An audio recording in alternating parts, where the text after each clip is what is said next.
Hey yo, what's poppin' guys? It's your boy FizzleTheHizzle, aka Ben here, bringing you guys the NCL Week 1 post-com. I apologize, I was not able to do a live com, but yeah, I'm here doing a post-com, so it's better than nothing. I apologize. I'm gonna be trying to do post-coms, or live coms rather, from now on. But honestly, before I get into the battle, let me know what you guys think about post-coms and live coms. Would you rather see post-coms or would you rather see live coms? Now, this doesn't involve finals games. Every finals game I record ever will always be a live com, so that's no question about it. But regular season battles, playoffs battles that are not finals, would you rather see a post-com or a live com? Let me know what you guys think. I personally love doing live coms, but I feel like post-coms are much more convenient and easier to do. But I'm fine with either, so it's your decision. It's literally your decision. So yeah, man, let me know what you guys think in the comments below. So yeah, getting right into the battle, he brought everything that I expected him to bring. Specs Pre-Marino, we indeed do not have any switch-ins. That So Volley is very interesting. You probably only brought it for defog, because yeah, he probably only bought it for defog. And if I had to guess, that would be like something that resists Heliolist attacks. Wow, that was so hard to say, because Venusaur and Lycanroc aren't very good Hyper Voice switch-ins per se. But yeah, going right into this, I'm just gonna lead with my Garchomp, and he does lead the Pre-Marina. I go into my Clefable to try to sack it off to a Specs move, but he decides to actually he reveals to actually not be Specs at all. So that was very interesting, and I was really surprised he wasn't Specs at all, because Specs would guaranteed two-shot me, but that did like nothing. And I felt like Lucy was the most expendable member at this point, because it didn't really do much, and I really needed all my other Pokemon more at this point. And I just T-Wave here, predicting I switched into like Victini or anything else. And yeah, man, going for that T-Wave let me para this thing, hopefully get the Yellow Magic off. I go for my rocks here. I don't care if this thing goes for HP Ice, because we do live it. But after Poison, I'm very low at this point, so at this point, I really didn't know what to do. Garchomp was really good at breaking his team, and at this point, it was too low to check the Lycanroc. I was at 2%. So I decided to just get damage off on this thing for my Heliolisk later, which would be very good. So I just go into my Aerodactyl and pop a Z-Fly. Nothing wants to take this, not even Lycanroc. I think it like dies. Well, it doesn't die, but it just takes a lot of damage. But Venusaur goes down, so that's one less Hyper Voice switching that I have to deal with for Heliolisk. And I do switch out into my Clefable here, as he does reveal the Z-move, which is very surprising, because I expected him for sure to be Scarfed.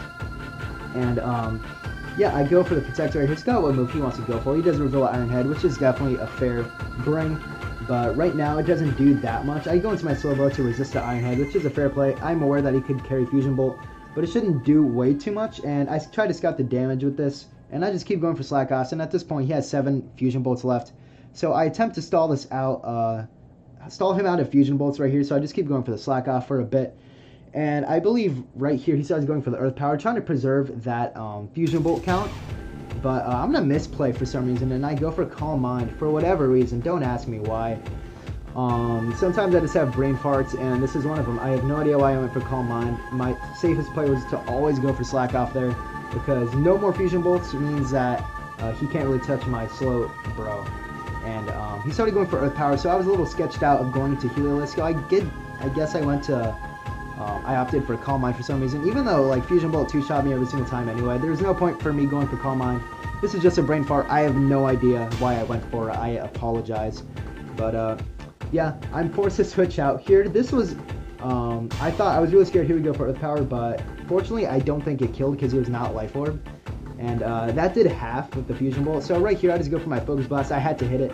If I missed, then that was going to be a game, because Kieran Black just runs to the rest of my team. Even though I do kill with Houndoom, I believe, and even with Aerodactyl, I see that he's not Scarfed. And he reveals that he has Soul Volley Ground, so I can't Volt Switch either way, because I am Choice Locked and an Electric type. So I just go into my Daru as a safe switch-in. He goes into this thing, and I just go for my Slack Off here, and at this point I'm like, okay, he probably has Energy Ball, just to put some decent damage on this thing, and you can see that it just never two-shots. And at this point I realized, okay, I can Calm Mind all over this thing, And instead he goes for the Moonblast, no crits, but he does get the special attack drop, which sucked, but didn't really suck in the long run. And right here, I'm just going to slack off again, I believe. Yeah, I went for slack off again, making the right play. And right here, you could go for the energy ball, but after a +1 boost, after the Spadef raise, I do in fact live an energy ball again. So perfectly timed, I live on 6%, very healthily. Luckily no Spadef drops as I go for the slack off.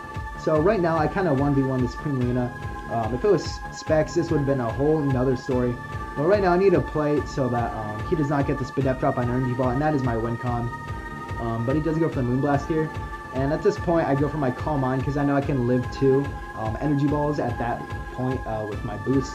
And right here, I'm just going to keep Calm Minding, going for the slack off, realizing that I can just 1v1 this thing all day. He goes for the Ice Beam for some reason, trying to hope for the freeze, which I guess is respectable in a way because he was in a really tough position at this point. He couldn't break this thing very well unless he had Fusion Bolt on the Victini.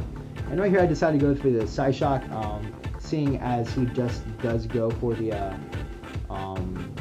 attack. He just whittles me down, but he goes for another energy ball, and I just go for the Psyshock here. And at this point, it was a roll to kill me. Victini's Fusion Bolt with Bolt Strike to kill me. Banded Victini with Bolt Strike is a roll to kill me at this range. Since I don't have max physical attack or physical defense, he decides to go into Lycanroc. I was rolling for a Banded Crunch, so that's why I just went for the Scald here, getting this thing out of here. But in hindsight, I should have slacked off for sure. I thought it would be Banded Crunch, which was definitely a decent bring against me, especially since my Garchomp was gone. He was really free to just go for the Banded Crunch. But instead I go for the Scald here, which was a safe play by me, but in hindsight, I definitely should have just slacked off there. He goes for the Thunderbolt, and at this point, I'm like, oh yeah, I should have stayed in, because he had no way to touch my Slowbro. So that really sucked, and at this point, it was roll to kill with Hyper Voice, and either way, if I didn't kill, he goes down to Life Orb. And right here, I decided to preserve differential, go into my Slowbro. He didn't reveal Toxic before, and I just stall this thing out with Scalds, and he can't really touch me at all. He goes for a Shadow Claw and does 26%, which was pitiful damage. But we do get the burn, which doesn't really matter because he can't kill me even with a crit at this range. Even, yeah, you can see that we just kill him with Scald.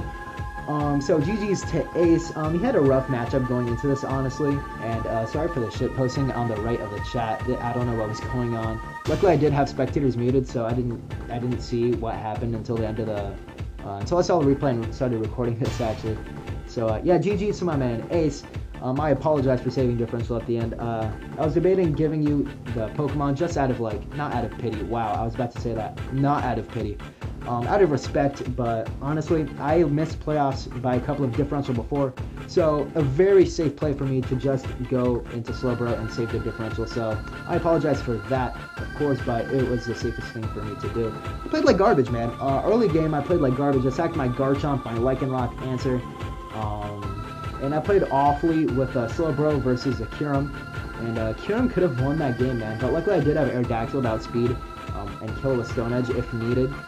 But yeah, man, Slowbro is really good here. It picked up 3 kills. It's my kill leader, and it's tied for second in the entire league. But unfortunately, I am going to drop this, man. I'm going to drop this Pokemon. In the next video, I'm going to do a season transactions video. A quick little 1 or 2 minute video going over my 2 free agent picks, free agent moves that I made. And I feel like they really help out the team as a whole. And so yeah, thank you, DARU, for putting in work for 1 week. That's all you needed to do, apparently. It picked up the W against Ace, and we are now 1-0 +5, first in the entire league. So starting off the season right, I really do like that. And yeah, man, let me know what you guys think about the post-coms and live-com situation. Thank you guys so much for watching. It means the world to me. And like always, have a swell day. Peace.